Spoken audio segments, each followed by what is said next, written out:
भारतीय रेलवे यात्री सुविधाओं के विस्तार के लिए लगातार काम कर रही है। रेलवे स्टेशनों पर यात्रियों को किसी भी प्रकार की असुविधा न हो, इसके लिए कई कदम उठाए गए हैं। इसी कड़ी में अब रेल मंत्रालय ने देश के 75 रेलवे स्टेशंस पर परमानेंट होल्डिंग एरिया बनाने का फैसला लिया है। रेल मंत्रालय से मिली जानकारी के मुताबिक सभी जोन के रेलवे स्टेशनों पर स्थायी होल्डिंग एरिया का निर्माण हो रहा है। रेलवे बोर्ड के एक वरिष्ठ अधिकारी ने बताया कि इस तरह के स्थायी होल्डिंग एरिया को यात्री सुविधा केंद्र का नाम दिया गया है। देश भर में अभी सिर्फ नई दिल्ली रेलवे स्टेशन के अजमेरी गेट की तरफ बना स्थायी होल्डिंग एरिया चालू है, लेकिन बाकी 75 स्टेशनों पर भी काम शुरू हो चुका है और अगले साल 2026 के सितंबर महीने तक ये काम पूरा होने का लक्ष्य रखा गया है। अब सवाल है कि किन किन स्टेशन पर होगा होल्डिंग एरिया का निर्माण। सेंट्रल जोन में कुल 6 स्टेशन पर निर्माण कार्य चल रहा है। इसमें Mumbai CSMT, Lokmanya Tilak terminus, Nagpur Nashik road, Pune और दादर शामिल हैं।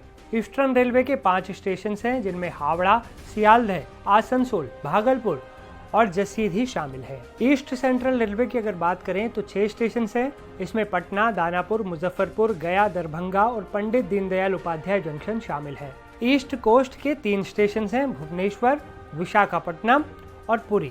नॉर्दर्न के सबसे ज्यादा 12 रेलवे स्टेशन पर यात्री सुविधा केंद्र का निर्माण चल रहा है, जिसमें नई दिल्ली का यात्री सुविधा केंद्र चालू हो चुका है।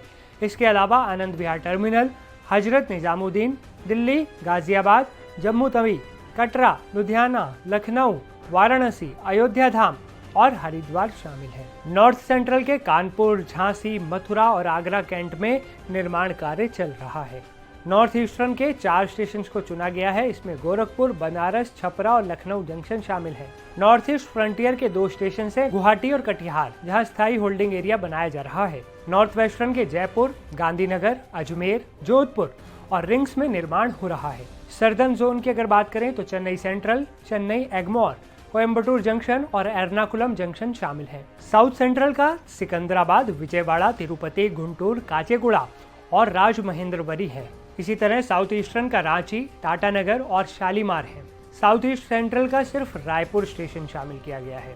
साउथ वेस्टर्न की अगर बात करें तो इसमें बेंगलुरु, यशवंतपुर, मैसूर और कृष्णराजापुरम शामिल है। वेस्टर्न जोन का मुंबई सेंट्रल, बांद्रा टर्मिनस, उधाना, सूरत, अहमदाबाद, उज्जैन, वडोदरा और सीहोर शामिल है।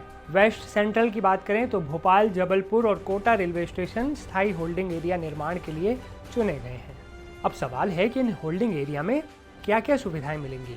इन होल्डिंग एरिया में यात्रियों की सुविधा के लिए बैठने की व्यवस्था, टिकट काउंटर, शौचालय, पूछताछ केंद्र, लगेज चेकिंग और खाने पीने की सुविधा उपलब्ध होगी। गाड़ियों की जानकारी के लिए LED स्क्रीन लगाई जाएगी। यात्रियों की सुरक्षा सुनिश्चित करने के लिए यहाँ AI आधारित CCTV कैमरे भी लगाए जाएंगे।